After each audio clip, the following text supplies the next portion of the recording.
Hi guys, Harry here, and welcome to my review of The Power of the Doctor. And this episode was insane. And I know that I have had a lack of uploads lately, and that was because my editing software broke, but I have got it back up and running, and just in time for my review of The Power of the Doctor. But before we get into the video, don't forget to subscribe, also leave a like and comment down below, and let's get in to the video. So I think The Power of the Doctor was possibly the best Jodie Whittaker episode ever. It was insane.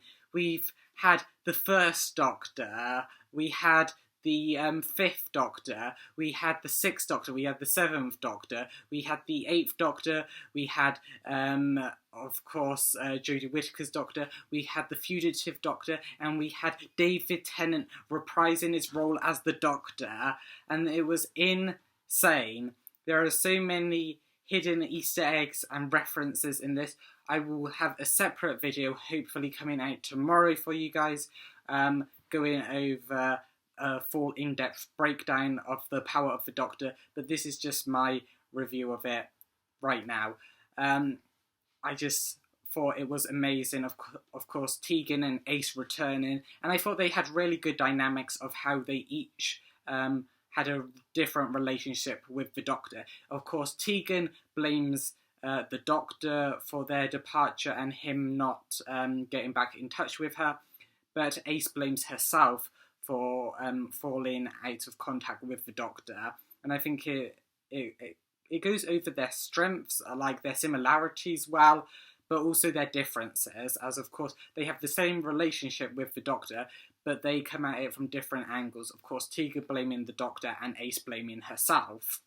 And of course, speaking of companions, of course we can't forget the 13th Doctor's companions throughout this era, throughout her era. Of course, we have Yaz has been the constant companion, and she was there with the Doctor until the Doctor could take no more. She couldn't go through with Yaz seeing her change into anyone else. It would just be too heartbreaking for her. Of course, Yaz, along with Graham and Ryan, was the 13th Doctor's companion, and she has stayed with her this whole era. She is the longest serving companion, I think, ever in Doctor Who, and that is insane.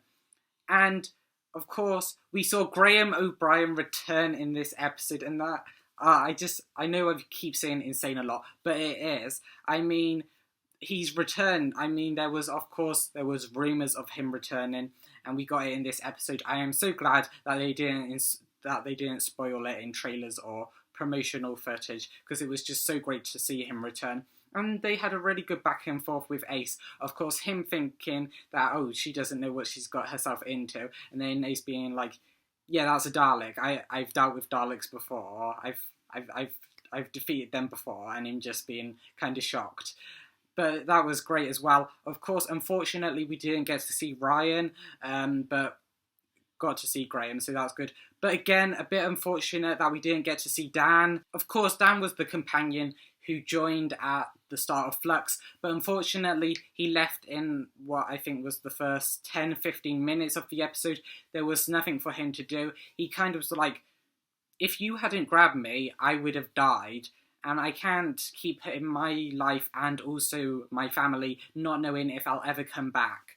I mean, it was just a shock to see him go, but so glad that he decided to go on with his own life. I mean, we haven't really had a departure where someone goes back to their old life at all in New Who. I mean, I think even in Classic Who, they've kind of gone into like the fighting aliens on Earth. So maybe we'll see Dan again in the future. Of course, we saw him at the end with all the past companions. There were so many. There was Mal, there was Joe, there was Ian. I mean, so that's just insane to show all of the past companions that we got at the end. Of course, Ian was the first Doctor's companion. Mal was the 6th and 7th Doctor's companion, and it was rumoured that she was returning in the 60th anniversary, or also in Ncuti Gatwa's first series, the series 14, but she has returned earlier than expected, and that is insane. Of course, Jo Grant, who I think we last saw in the Sarah Jane Adventures. I just think it's insane that we've seen all of them, and they have like a little group where they can talk about the stuff that they've been through with the Doctor, because as Graham was saying in that kind of end scene, they can't go through, they can't talk about it with just regular people. They think they were insane, but it's so glad that they have people to talk with and that they can connect out. Like we saw in the Sarah Jane Adventures, Sarah tried to connect with other people that had obviously been travelling with the Doctor, and they finally accomplished it in this episode. But I think the real high points of this episode was getting to see the other Doctors. Of course, the Master forced Jodie to regenerate into him. It was kind of a weird forced regeneration.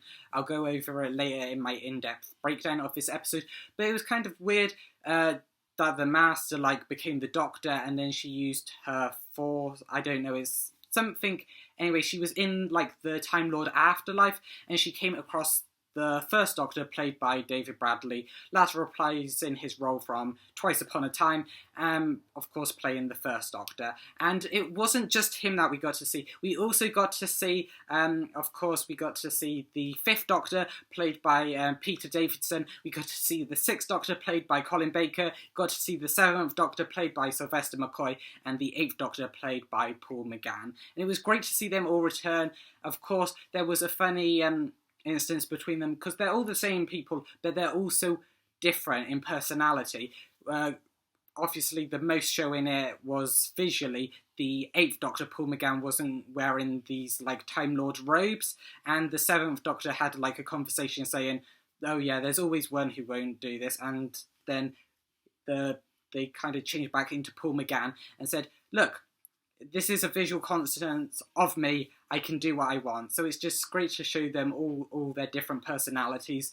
And of course, the fifth Doctor showed up for Tegan when the Doctor had a hologram of herself saying, "I've died," and passing it off to all her companions. And of course, I think this was great, a bit like Parting of the Ways, where Christopher Eccleston's hologram showed up to Rose Tyler and kind of interacted with her, knew where she was standing. But this 13th Doctor's hologram was more interactive. But I like how it changed for Tegan and Ace from the 13th Doctor to the 5th and the 7th Doctor respectfully, and the amount of references they just dropped in one-liners to them was insane, like Adric, and also Braveheart, and of course Tegan with the baseball bat, and of course blowing stuff up.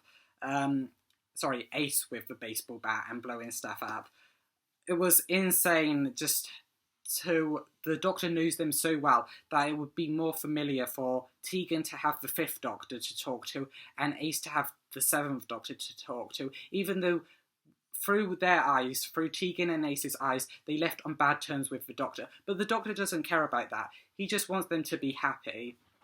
And of course, the biggest thing of this episode was the 10th Doctor, and that is insane. David Tennant has returned. Of course, the 13th Doctor regenerates on a cliff top outside the TARDIS, and she had a chance to regenerate inside the TARDIS, but she chose to do it outside the TARDIS, which is amazing. This is one of the first times we have ever got that. Fortunately, they're not crashing around in a TARDIS now because they're on a cliff top. But this is insane. David Tennant returning.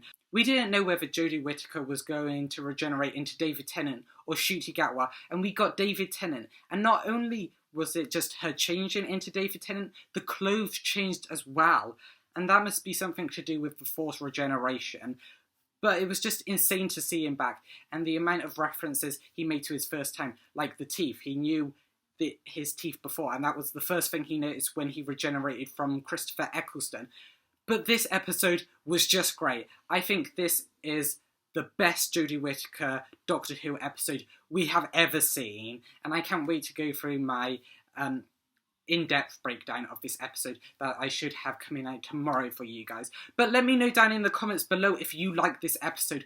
If you are sad to see Jodie Whittaker go. But if you were just mesmerised, like if you thought this episode was insane, like I did, are you happy to have David Tennant back?